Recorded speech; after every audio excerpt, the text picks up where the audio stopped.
अस्सलाम वालेकुम जी, welcome to words verse channel. Day 16। I am Yashrab. कैसे हैं आप सब? उम्मीद करती हूँ सब खैरियत से होंगे, जहाँ भी होंगे खुश होंगे, अपनी अपनी ज़िंदगियों में मुतमईन होंगे और मसरूफ़ होंगे। मसरूफियत सब बज़ाते खुद जो है वो सबसे बड़ी दवाई है, हीलिंग है। और उसके बाद जो मुस्कुराना होता है वो फ्रेज है ना, अक्सर सुनने में आती है, smile when you can, it is cheap medicine. तो हंसें मुस्कुराएं जब भी आप ऐसा कर सकते हो, क्योंकि ये दुनिया की सस्ती तरीन दवाई है। तो खुशपाश रहें और खुशियां बांटें। बेसिक से एडवांस तक की जो सीरीज है उसमें जो हमने कल जी डिस्कशन की थी कंजक्शन के ऊपर, उसका जो कुछ पार्ट था वो हमारा रह गया था। तो हमने उसको दो हिस्सों में डिवाइड किया था, पार्ट 1 और पार्ट 2। तो जो दूसरा पार्ट है उसका हमारा कंजक्शन पार्ट 2, उसके साथ हम आए हैं। आज हम कंजक्शन पार्ट 2 को डिस्कस करेंगे। कल हमने जब कंजक्शन को डिस्कस किया अपने तो टॉपिक की हमने तरफ। कंजक्शन की डेफिनेशन डिस्कस की और जो इसके इम्पोर्टेंट नोट्स और फ्रेजेस थे वो मैंने आप लोगों से डिस्कस किए। उसके बाद जो क्लासेस ऑफ कंजक्शन थी, ठीक है, वो डिस्कस की। तो आज उसका हमारा सेकंड पार्ट था जी, स्पॉर्डिनेट कंजक्शन, जो टाइप हम कल नहीं डिस्कस कर सके थे। Subordinate conjunction we are going to discuss today, ठीक है। तो let's start. Read the following sentence. आप मेरे साथ ये अल्फाज पढ़िए, मेरे साथ ये जुमले पढ़िए। आई read the paper because it interest me. I read the paper, मैंने अखबार पढ़ा क्योंकि मुझे इसमें दिलचस्पी है, ठीक है। तो ये जो सेंटेंस है आपका, this sentence contains two statements और टू क्लॉजेस। मैंने आपको पहले भी बताया कि जब भी हम कोई भी सेंटेंस पढ़ते हैं तो जब वो एक या एक से ज्यादा जुमले पे, एक या एक से ज्यादा हिस्सों पे बेस करता है तो वो उसके क्लॉजेस होते हैं। For example, I like him because he is very honest, ठीक है। तो आई like him, this is one sentence, and the he is an honest, he, this is an other clause of sentence, ठीक है। तो जो sentence का एक हिस्सा होता है वो उसका क्लॉज भी होता है। तो आपके सेंटेंस में जो क्लॉजेस होते हैं, आपकी जो कंजक्शंस होती हैं, जो रिलेटिव प्रोनाउंस होते हैं, रिलेटिव एडवर्ब्स होते हैं, उनको आपस में रिलेट करते हैं। कल भी हमारी ये डिस्कशन हुई थी। तो coming back to subordinate conjunction, I read the paper because it interest me. मैंने ये अखबार पढ़ा क्योंकि मुझे इसमें दिलचस्पी है, मुझे इसमें दिलचस्पी महसूस होती है।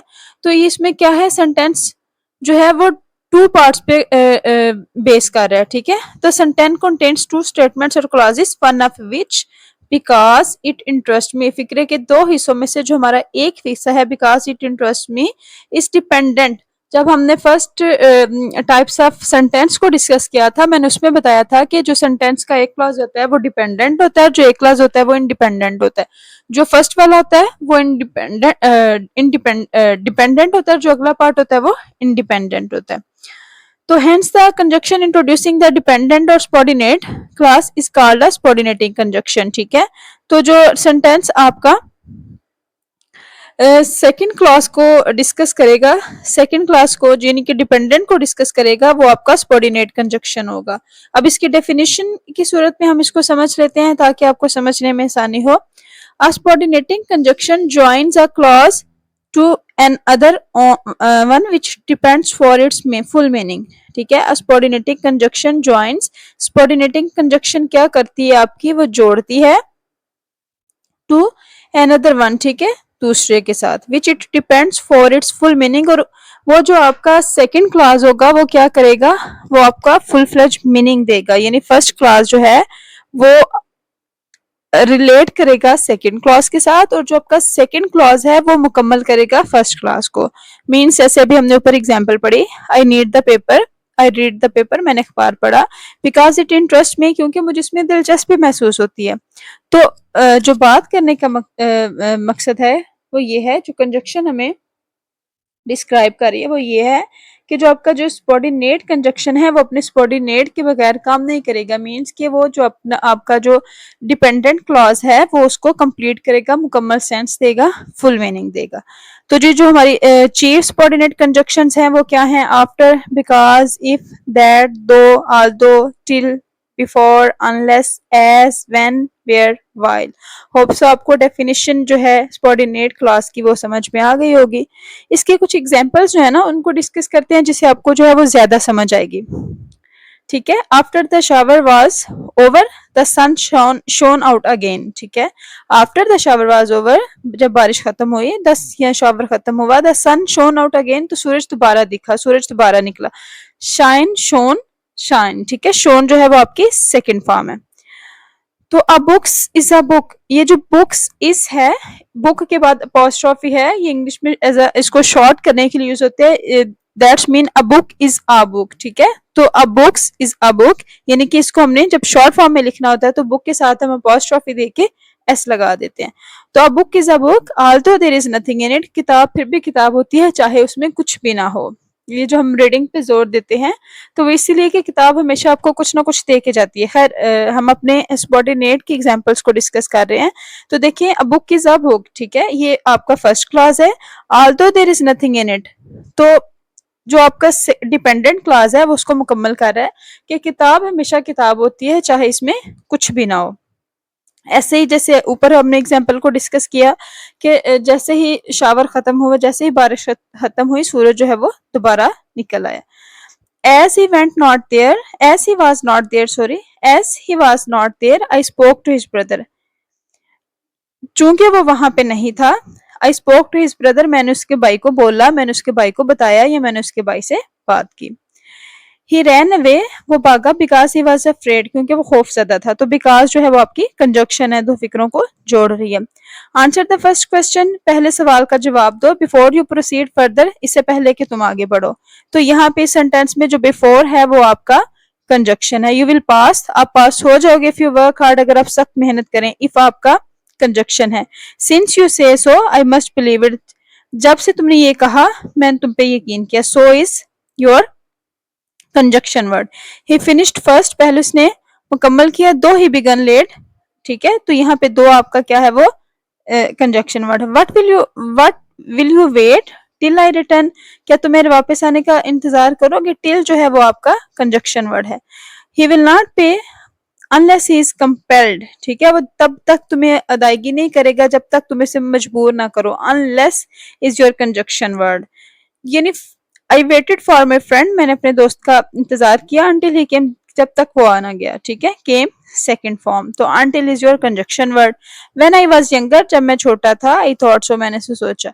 तो ठीक है, थॉट तो मीन्स दैट कि हमने जितनी भी एग्जांपल्स को डिस्कस किया उनमें जो आपके कंजक्शन वर्ड्स हैं वो आपके फर्स्ट इंडिपेंडेंट क्लास को डिपेंडेंट क्लास के साथ रिलेट कर रहे हैं, जोड़ रहे हैं। और जो कंजक्शन है उसका काम ही है। और सबऑर्डिनेट कंजक्शन क्या करता है, जो सबऑर्डिनेट कंजक्शन है वो आपके सेकेंड क्लास जो है, जो आपका डिपेंडेंट क्लॉज है, उसको क्या करता है, उसको मुकम्मल मायने देता है। ठीक है, मुकम्मल मायने देके वो उनको आपस में रिलेट कर रहा है। ठीक है, तो कंजक्शन इंट्रोड्यूसिंग द डिपेंडेंट और subordinate clause is called a subordinating conjunction. ठीक है, तो आपको होप्स हो के जी क्लियर हो गया होगा। अच्छा जी, यहाँ पे कुछ चीजें हैं जिनको हमने मजीद क्लियर करना है। The word then is also a subordinate conjunction. जो आपका वर्ड देन है वो भी कंजक्शन है, वो भी सबऑर्डिनेट कंजक्शन है। ठीक है, क्योंकि वो भी सेंटेंस को सेंस ऐसे देती है कि सेंटेंस जो है वो सबऑर्डिनेट बन जाता है। He is taller than I, वो he is taller than I, वो मुझसे लंबा है। I like you better than he likes you. ठीक है, I like you better than I like him. Here is more stupid, यहाँ आप कह लें कि Haris is more stupid, Haris is more stupid than Daniyal. Okay जी, होप सो आपको इन सारे एग्जांपल से समझ आ रही होंगी चीजें। तो his bark is worse than his bite, उसका जो भौंकना है वो उसके काटने से ज्यादा बुरा है। तो ये सारी चीजें जो हैं ये किसको डिस्कस कर रही हैं। देन जो है वो सबऑर्डिनेट कंजक्शन में आता है। देन भी वो सबऑर्डिनेट कंजक्शन की वर्किंग में आता है। ठीक है, इस ओके जी, मूव ऑन करते हैं नेक्स्ट।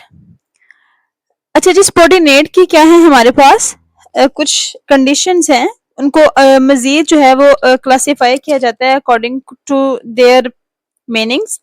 तो उनको भी हम डिस्कस कर लेते हैं। सबसे पहले इसमें आ जाता है टाइम, ठीक है। I would die before I would die before I lied, ठीक है। यानी कि इसमें सबऑर्डिनेट कंजक्शन जो है वो सेंटेंस जो है वो टाइम आपको बताएगा, ठीक है। सबऑर्डिनेट कंजक्शन को डिस्कशन करते हुए इसमें टाइम का जिक्र आएगा, ठीक है। उसमें सिंस का भी यूज हो सकता है, ठीक है। उसमें टेंसेस का भी यूज हो सकता है, लेकिन वो आपको एक टाइम के मीनिंग्स में, टाइम के सेंस में नजर आएगा। For example, many things have happened, बहुत सी चीजें हो चुकी थी सिंस आई सॉ यू, जब मैंने तुम्हें देखा, ठीक है। तो मीन्स के ये देखने में ये वक्त का जो जिक्र आ रहा है वो आपकी सबऑर्डिनेट कंजक्शन में वो जाहिर करेगा कि ये जो है वो आपका सबऑर्डिनेट कंजक्शन है और टाइम इसमें टाइम की क्लॉज है, ठीक है। फिर इसमें कॉज और रीजन आ जाती है, ठीक है। कॉज और रीजन से मुराद ये है कि कॉज और रीजन में ये होगा कि जो फर्स्ट आपका सेंटेंस है वो आपके स्ट्रेंथ बताएगा, ठीक है। जो फर्स्ट सेंटेंस है आपका वो कंडीशन बताएगा और जो सेकंड सेंटेंस है क्लॉज है वो आपको स्ट्रेंथ देगा। For example, my strength is as the strength of 10, मेरी ताकत 10 लोगों की ताकत के बराबर है। Because my heart is pure, क्योंकि मेरा जो दिल है वो बहुत खालिस है, ठीक है। Since you wish it shall be done, जब तुम ख्वाहिश करते हो, जब तुम ख्वाहिश करोगे वो हो जाएगी। As he was not there, चूंकि वो वहां पे नहीं था। स्पोक टू हिज ब्रदर, मैंने उसके भाई को बोला। He may enter as he is a friend. तो कॉज और रीजन, इसमें कॉज का जिक्र आएगा, इसमें कोई ना कोई वजह होगी, ठीक है। इसमें कोई ना कोई रीजन होगी। तो सबऑर्डिनेट कंजक्शन की जब हम सबऑर्डिनेट कंजक्शन को जब हम मुख्तलिफ क्लासेस में काइंड्स में डिस्कस करते हैं तो फिर उसमें हमारे पास क्या होता है, टाइम है, कॉज और रीजन, और फिर इसका जो तीसरा हमारे पास आ जाता है वो पर्पस आ जाता है। पर्पस, सबऑर्डिनेट कंजक्शन जो है वो सेंटेंस में पर्पस को डिस्कस करेगा। जैसे we eat so that we may live, हम इसलिए खाते हैं ताकि हम जिंदा रह सकें। तो इसमें आपका मकसद आ गया, ठीक है, कि हम जिंदा रह सकें, ये हमारा मकसद है। तो we eat so that we may live, ठीक है।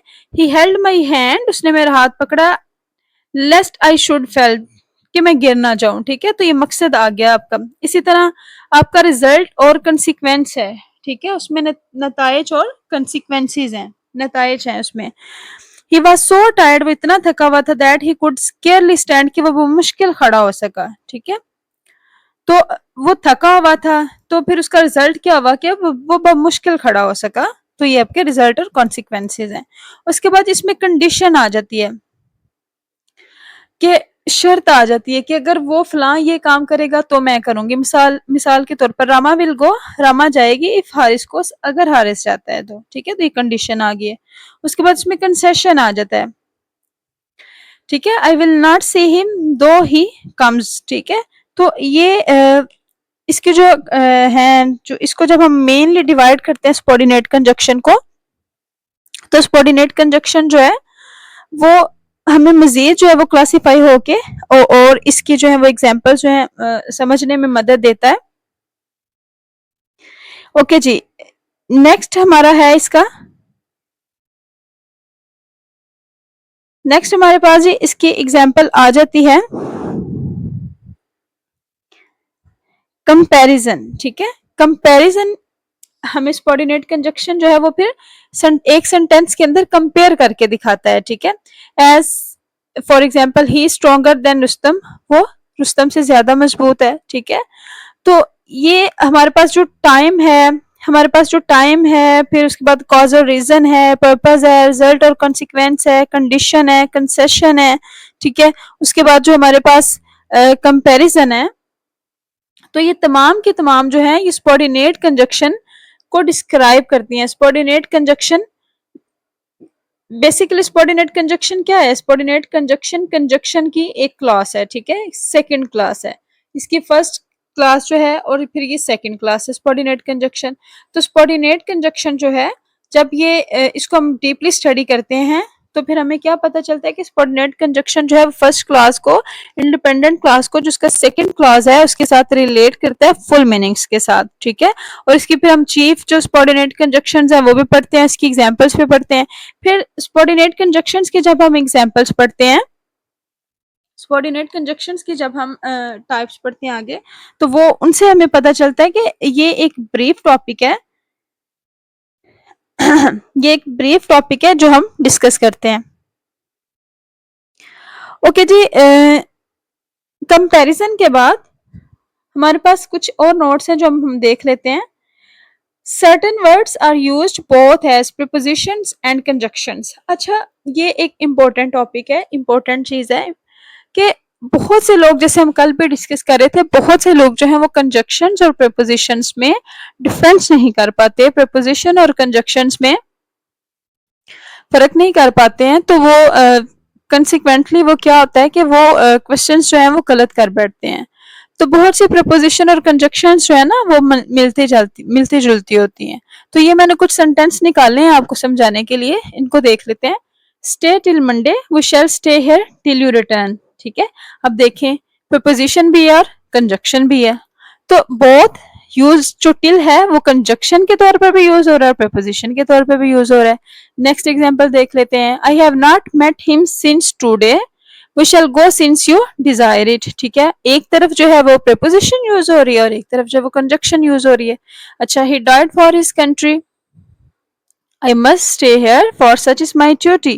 तो चेक करें कि एक में जो है वो प्रीपोजिशन है और दूसरे में कंजक्शन है। The dog ran after the cat, ठीक है।